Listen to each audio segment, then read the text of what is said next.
Hace algunos años, un profesor del Seminario Teológico Gordon Conwell, al norte de Boston, el doctor David Wells, publicó un libro que cayó como una bomba entre el círculo de los teólogos de la nación. El título en español sería No hay lugar para la verdad. Y el subtítulo lo encuentro significativo, ya que él usó la frase ¿qué pasó con la teología evangélica? Lo que decía el libro causó gran revuelo en el mundo evangélico.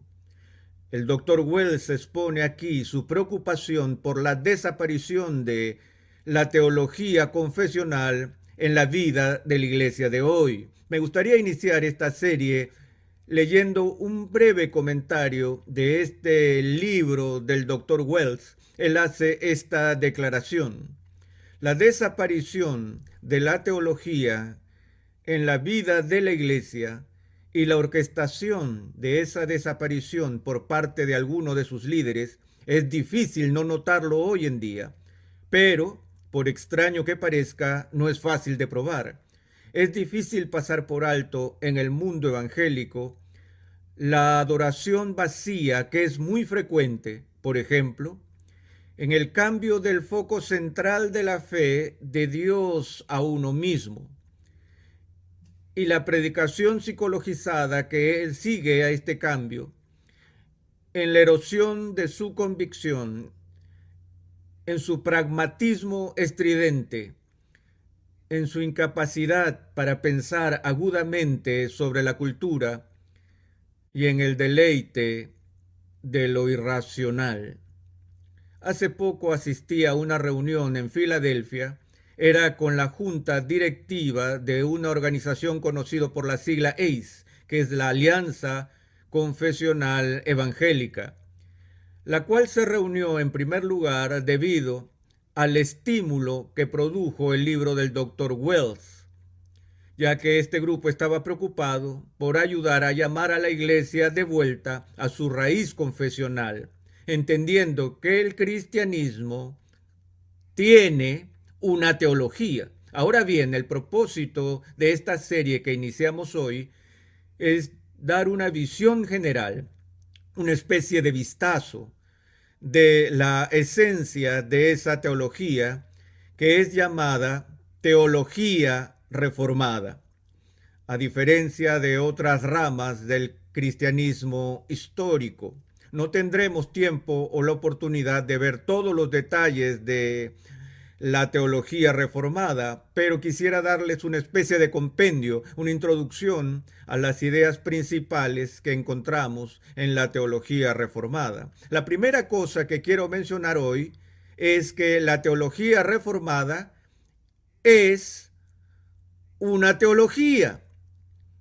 Ahora, eso suena algo redundante, yo lo sé, pero quiero dejar en claro una distinción, y es que hay una diferencia entre religión y teología. Una de mis ilustraciones favoritas para esto surge de una experiencia personal que viví años atrás.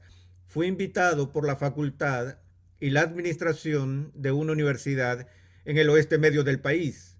Era una universidad cristiana y estaba sin presidente en ese momento, y como resultado la escuela estaba pasando por un periodo de autoevaluación. Ellos me pidieron que fuera a hablar a la facultad acerca del tema ¿qué es una universidad cristiana? Cuando llegué al campus, el decano me saludó y me dio una gira rápida por las instalaciones, y cuando pasábamos por el edificio de las oficinas de la facultad, noté que una de las puertas de las oficinas tenía grabado en la parte superior el nombre Departamento de Religión. Yo no dije nada, solo lo guardé en mi mente por un momento, y luego más tarde en la noche, cuando me dirigí a los profesores con el tema ¿qué es una universidad cristiana? Antes de empezar mi mensaje, les hice una pregunta. Les dije, me di cuenta esta tarde que tienen aquí en la universidad un departamento de religión. Y mi pregunta es, ¿este departamento siempre se ha llamado departamento de religión? Y hubo un profesor ya mayor en el fondo de la sala que levantó la mano y dijo, no, antes solía ser llamado Departamento de Teología. Lo cambiamos hace unos 30 años por Departamento de Religión. Le dije, bueno, ¿por qué lo cambiaron? Él no lo sabía. Y pregunté al resto de la facultad, pero empezaron a especular acerca del cambio. Dijeron tal vez para facilitar a nuestros estudiantes el transferir sus créditos académicos de nuestra institución a otras universidades, etcétera. Bueno, en ese instante cambié a la siguiente pregunta. ¿Qué es una universidad cristiana o qué es la educación cristiana? Les recordé a mis colegas esa noche que existe una profunda diferencia entre el estudio de la religión y el estudio de la teología. Ahora, para aquellos que están viendo esta presentación, he puesto en mi pizarra un breve esquema donde hago una distinción entre dos enfoques que hay al tratar el tema de la fe. Uno al que llamo centrado en Dios y otro que llamé centrado en el hombre. Y la ilustración que utilizo aquí tiene un círculo con la palabra teología en ella y una línea que viene por debajo de ella a un subcírculo que dice antropología. Y el propósito de mi diagrama es mostrar que en un enfoque de la fe centrado en Dios, la disciplina o el estudio de la humanidad, la ciencia de la antropología, está incluida bajo la ciencia de la teología. Esto refleja de alguna manera la forma en que los cursos universitarios se estructuraban en la Edad Media, cuando se decía que la teología era la reina de las ciencias, con la idea de que todas las otras disciplinas en la educación estaban incluidas en la búsqueda de la verdad última que se encuentra en el estudio de la naturaleza y el carácter de Dios. Y supone que el estudio de la humanidad se buscó siempre a la luz de nuestra comprensión de Dios, ya que el hombre es creado por Dios y somos portadores de la imagen de Dios. Para tener una adecuada comprensión de lo que significa ser humano, primero tenemos que estudiar el prototipo en lugar de mirar a su reflejo de esto.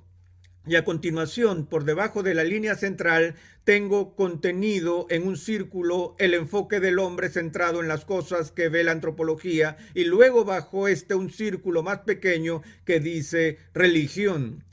Si vamos a las universidades seculares de hoy y estudiamos religión, generalmente esos estudios se llevarán a cabo en el marco del departamento de sociología o de antropología.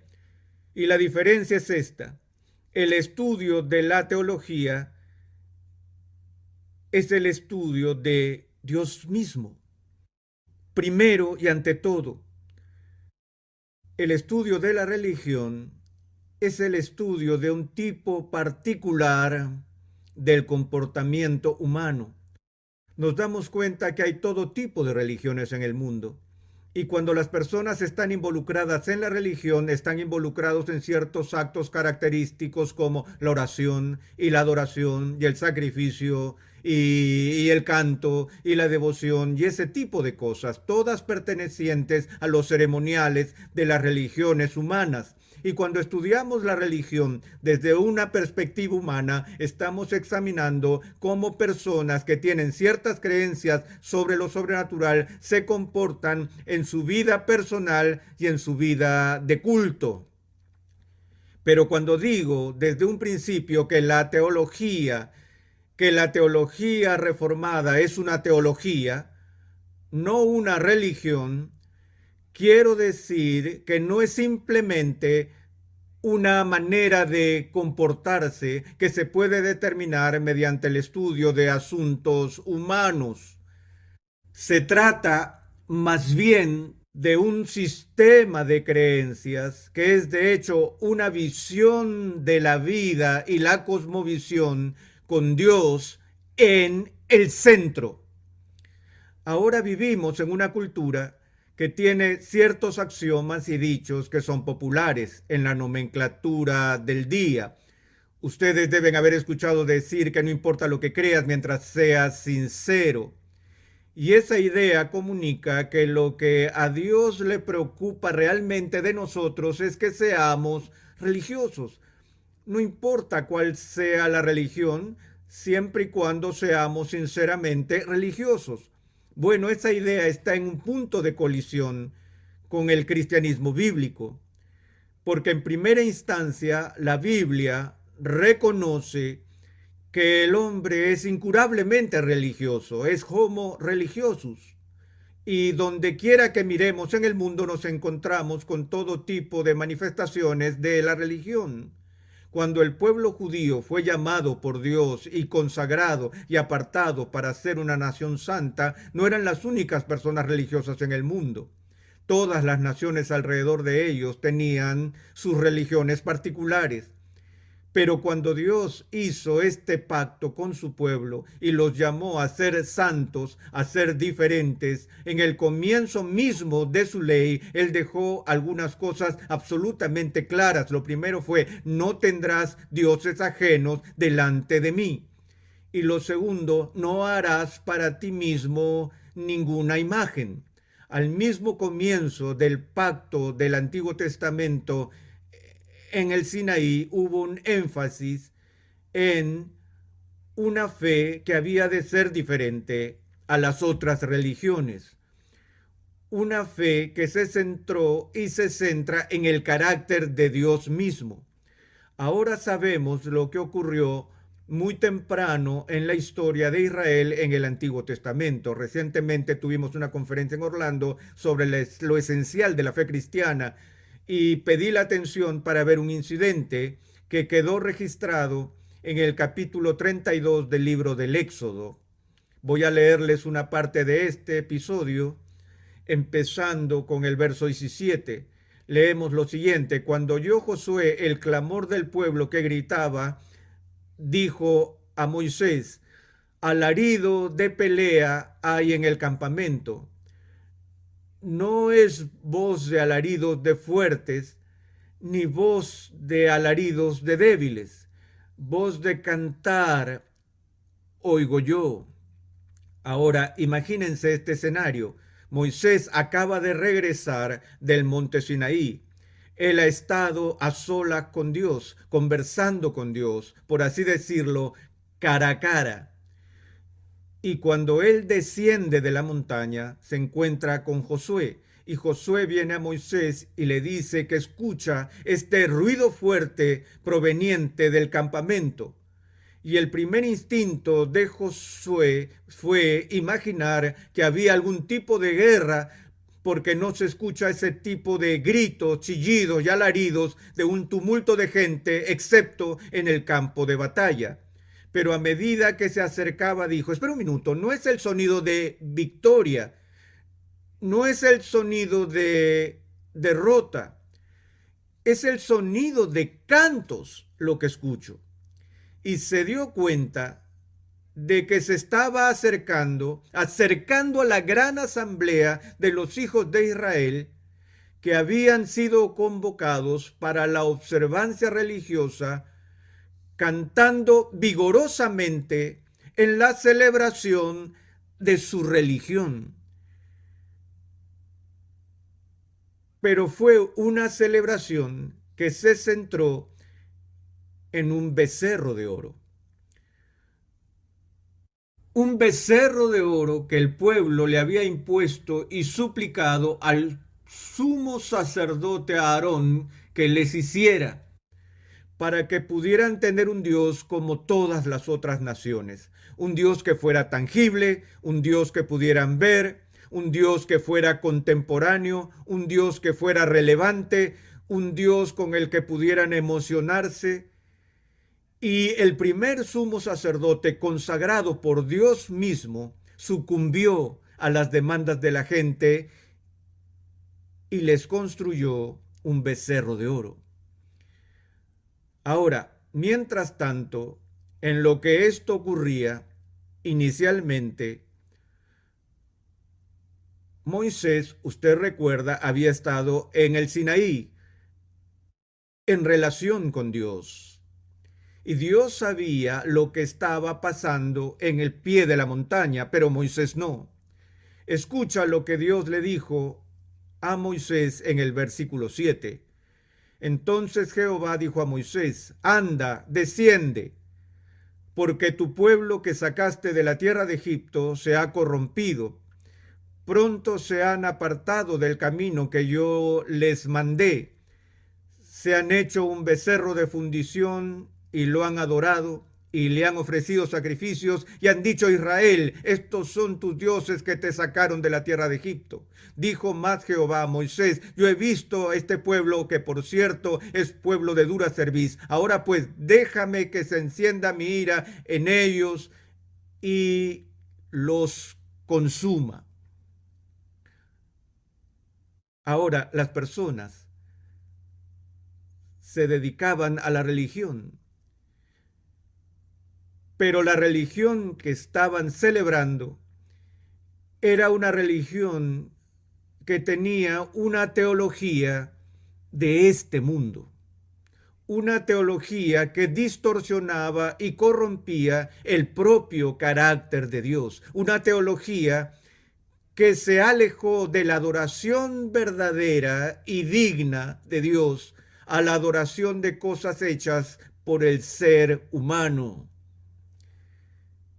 Y Dios dijo a Moisés: mira esto, ellos están adorando este becerro y están diciendo que este es el Dios que nos sacó de la tierra de Egipto, como si ese becerro hecho por sus propias manos pudiera haberles liberado de cualquier cosa. Ellos oraron al becerro, le ofrecieron adoración y sacrificios al becerro, y el becerro era sordo, el becerro era mudo, no podía ver nada, no podía hacer nada, no era omnipotente, sino impotente. Pero fue un sustituto del Dios vivo. Ahora bien, en el primer capítulo de Romanos, el apóstol Pablo dice que Dios mismo se ha revelado a través de las cosas que fueron hechas manifiestas claramente, de manera que todos en este mundo conocen el eterno poder y divinidad de Dios. Y sin embargo, el principal pecado de la humanidad es tomar ese conocimiento de Dios y menospreciarlo para hacer lo que el apóstol Pablo dice en Romanos, que detienen con injusticia la verdad y luego intercambian esa verdad por la mentira y sirven a las criaturas antes que al Creador. El intercambio es entre lo incorruptible, trascendente, santo, que es Dios, por la corrupción de las cosas hechas por hombres. En otras palabras, amigos, el pecado más básico que nosotros, y no solo los paganos de tierras lejanas indígenas o las tribus primitivas cometen, sino el que nosotros cometemos, lo que nos acosa, la tendencia a la idolatría. Y la idolatría involucra religión, pero incluso la religión cristiana puede ser idólatra. Cuando despojamos a Dios de sus verdaderos atributos y ponemos en el centro de nuestra adoración algo que no es Dios mismo. Ahora bien, si vamos a mirar la esencia de la teología reformada, tengo que decirles a ustedes que el foco más estricto de la teología reformada está en la teología, en el conocimiento del Dios verdadero. Vivimos tiempos donde la gente dice que la teología no importa. Esto es lo que denuncia David Wells en su libro No hay lugar para la verdad. Lo que cuenta es sentirse bien, ser servidos en nuestras necesidades psicológicas, tener un lugar donde podamos sentir el calor del compañerismo y tener un sentido de pertenencia y de relevancia. Y la teología es algo que divide, algo que suscita controversia y debates. No necesitamos doctrina, se nos dice, necesitamos vida. En el corazón de la teología reformada está la afirmación de que la teología es vida, porque la teología es el conocimiento de Dios. Y no hay conocimiento más importante que exista para informar nuestras vidas que el conocimiento de Dios. De eso es que trataba la Reforma Protestante. Hubo escándalos en el sacerdocio, se nos dice, había problemas de inmoralidad, tanto entre el pueblo católico romano como entre el pueblo protestante. Y Lutero en ese momento dijo que Erasmo atacó al Papa en su vientre. Él dijo, yo lo ataqué en su doctrina. Lutero aún admitió haber dicho, hay comportamientos escandalosos entre nuestra propia gente, pero lo que tratamos de hacer primero es venir a una comprensión profunda de Dios, porque nuestras vidas nunca serán reformadas, nunca serán puestas en conformidad a Cristo hasta que tengamos una comprensión clara de la forma original, del modelo, del ideal, de la verdadera humanidad que se encuentra en Cristo, y eso es una cuestión de teología. Así que empecemos con el claro reconocimiento de que la fe reformada es una teología que impregna toda la estructura.